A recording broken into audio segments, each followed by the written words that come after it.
Allez, allez, je ne suis pas dupe et je sais bien que si vous êtes nombreux à m'avoir réclamé cette année un épisode sur les faux monnayeurs d'André Gide, c'est parce qu'il est au programme du bac. Alors écoutez-moi bien les candidats bacheliers, attrapez donc ce livre qu'on vous a forcé à acheter, tournez ses pages, gravez ces lignes dans votre mémoire et ne l'oubliez plus jamais, car le bac, dans 5 ans, vous n'en aurez plus rien à faire. Alors que ce livre-là, je vous le promets, il peut vous marquer pour toujours.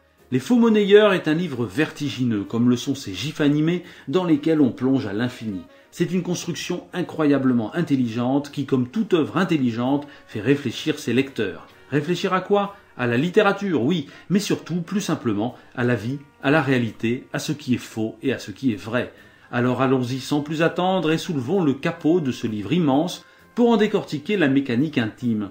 L'eau, son style qui s'écoule, la terre, le milieu dans lequel il prend racine, l'air, la fiction qui l'élève, et le feu, le message qui brûle derrière ces mots. Et on ne va pas commencer par le plus facile, car on va essayer de résumer les faux monnayeurs en 1 minute chrono.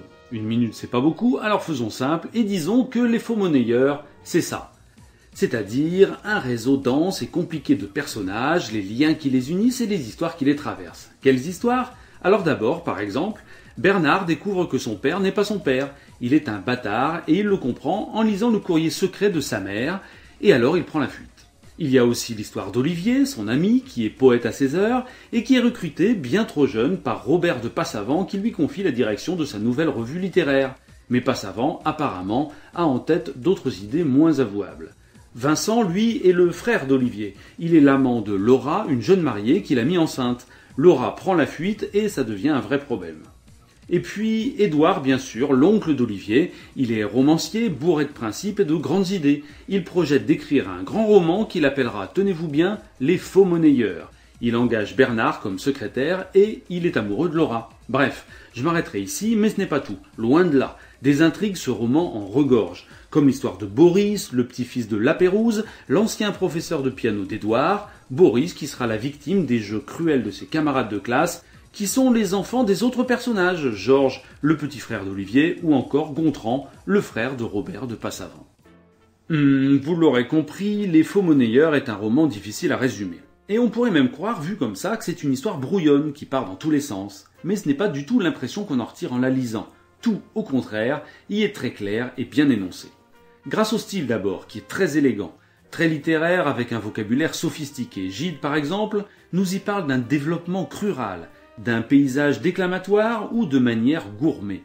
Les références littéraires sont incessantes. Tacite, Montaigne, La Fontaine, Dostoïevski ou Alfred Jarry qui fait même une apparition dans le roman. Bref, cette histoire est très littéraire. D'ailleurs, on y parle d'écriture en permanence. Les personnages écrivent leur journal intime, qu'ils se volent d'ailleurs les uns les autres, et puis quand ils ont quelque chose à se dire, ils s'envoient des courriers.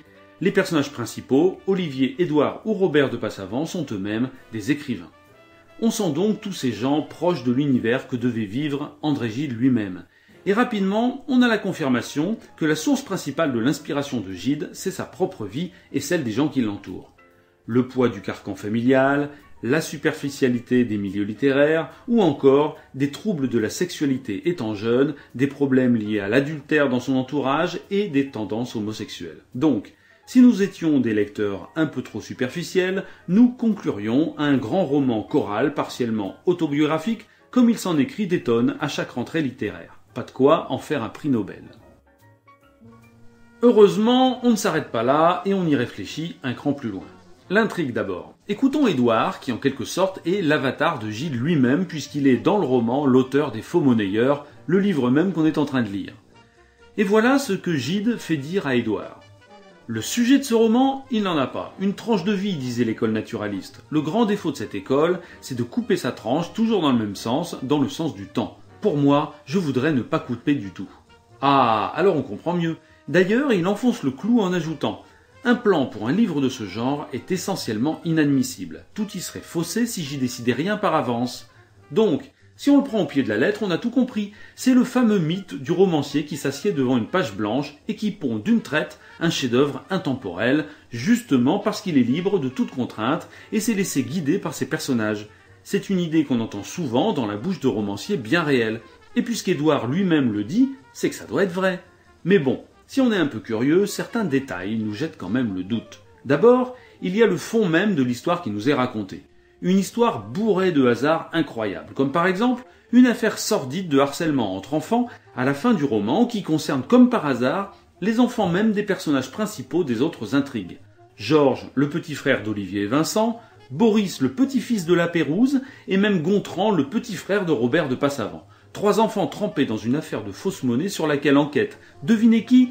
Albéric, le propre père de Bernard, qui n'a pourtant rien à voir avec ces différentes familles. Tu parles d'un hasard. Du coup, on se dit que c'est romancé. Évidemment, ce n'est pas la réalité, c'est un roman. D'ailleurs, Gide utilise les ficelles classiques d'un bon conteur d'histoire. L'ironie, par exemple, c'est-à-dire le fait que nous, lecteurs, nous sommes au courant de certains éléments que le personnage ignore, ou encore l'intrication des intrigues, où le personnage principal d'une intrigue s'avère être le personnage secondaire d'une autre. Tout s'emboîte parfaitement comme une belle horlogerie suisse, et l'on doit bien s'avouer que non, définitivement, un tel livre ne peut pas avoir été écrit d'un seul trait. Bien au contraire, il est extrêmement structuré, Édouard nous a raconté des blagues, Les Faux Monnayeurs n'est pas du tout un roman libre, ce n'est pas une tranche de vie sans but que son auteur aurait écrit au fil de la plume. Alors d'accord, mais du coup, qu'est-ce que c'est? Et pourquoi nous dire que c'est un roman libre si ce n'en est pas un? La solution se trouve au milieu du roman quand Édouard, retiré en Suisse, raconte à Bernard et Laura ce que sera son futur roman, Les Faux Monnayeurs, et les règles d'écriture qu'il s'impose. Autrement dit, accrochez-vous bien, Les Faux Monnayeurs est un roman qui raconte l'histoire d'un romancier qui écrit Les Faux Monnayeurs. Un romancier qui édicte au fur et à mesure les règles d'écriture qu'il s'impose pour écrire ce roman qu'on est justement en train de lire. La tête commence à vous tourner, n'est-ce pas? On appelle cela l'autoréférence. En musique, ça correspond à la fugue, domaine de prédilection de Jean-Sébastien Bach, une forme de composition qui se répète elle-même, à l'endroit, à l'envers, sur plusieurs voix. D'ailleurs, Édouard le dit explicitement. Ce que je voudrais faire, comprenez-moi, c'est quelque chose qui serait comme l'art de la fugue. Dans le domaine des arts plastiques, l'autoréférence, ce sont par exemple les dessins du Suisse Escher. Et l'autoréférence est donc le moyen de donner à une œuvre une profondeur vertigineuse en la faisant simplement se retourner sur elle-même. Les Faux Monnayeurs, c'est l'art de l'autoréférence appliqué à la littérature. Un exemple. Au début, le roman raconte comment Bernard vole le journal intime d'Édouard. Nous nous mettons donc à lire le journal intime d'Édouard en sachant très bien que c'est Bernard, en fait, dans l'histoire, qui est en train de le lire. Déjà, c'est amusant.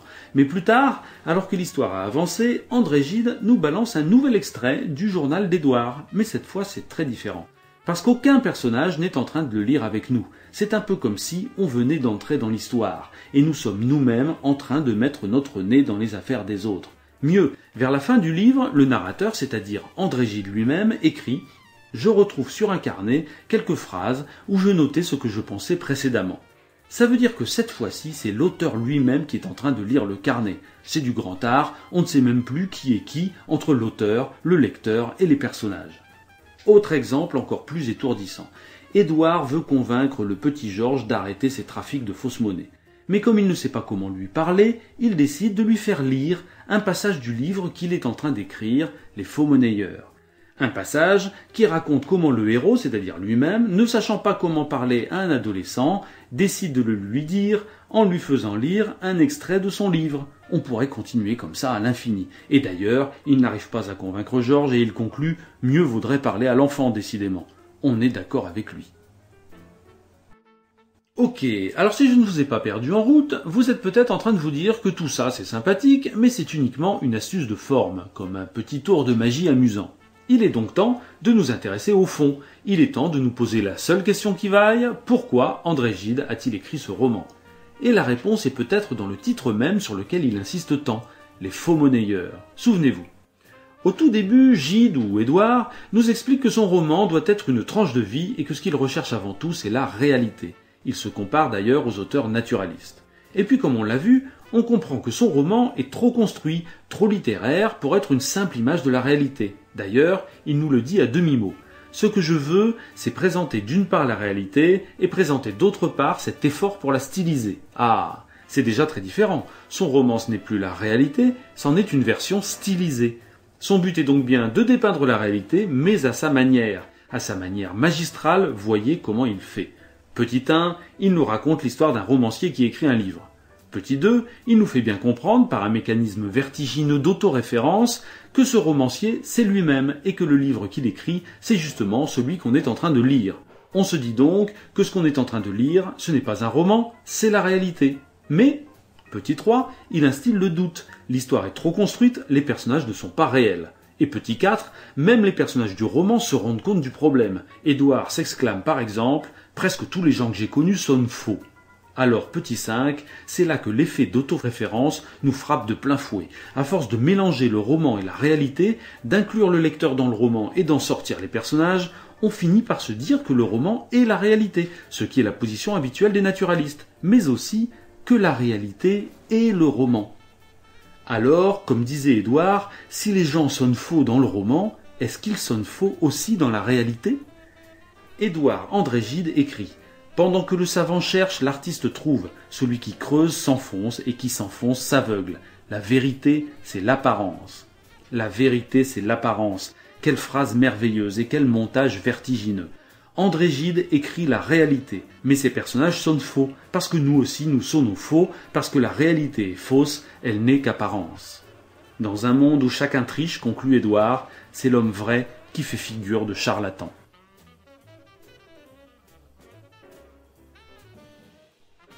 Et voilà, et je m'adresse encore à ceux qui parmi vous s'apprêtent à passer le bac. Sachez, mais vous le savez déjà puisque vous avez lu ce livre merveilleux, sachez que Bernard et Olivier, les deux personnages du roman, passent aussi leur bac tout au long de cette histoire. Et à la fin, quand Bernard décroche enfin son diplôme, voici ce qu'il pense. « Je suis reçu, cela n'a pas d'importance. Ce qui importe, c'est ce que je vais faire à présent. » Et il a bien raison. Et ce que vous allez faire tous à présent, c'est lire des romans, bien sûr, non pas pour votre prof ou votre examen, mais pour vous, tout simplement. Écoutons aussi Édouard. Il y a des tas d'œuvres qu'on admire de confiance parce que tout le monde les admire. Et puis, j'ajouterais, il y a les œuvres qu'on admire du fond du cœur parce qu'on s'est simplement demandé pourquoi on les aimait. Et voilà exactement ce que je m'efforce à faire toutes les 3 semaines dans l'alchimie d'un roman. Abonnez-vous, vous me ferez plaisir, ou alors suivez mon Facebook, ou alors mon blog. Bonne lecture à toutes et à tous, bonne révision, lisez donc des livres et portez-vous bien.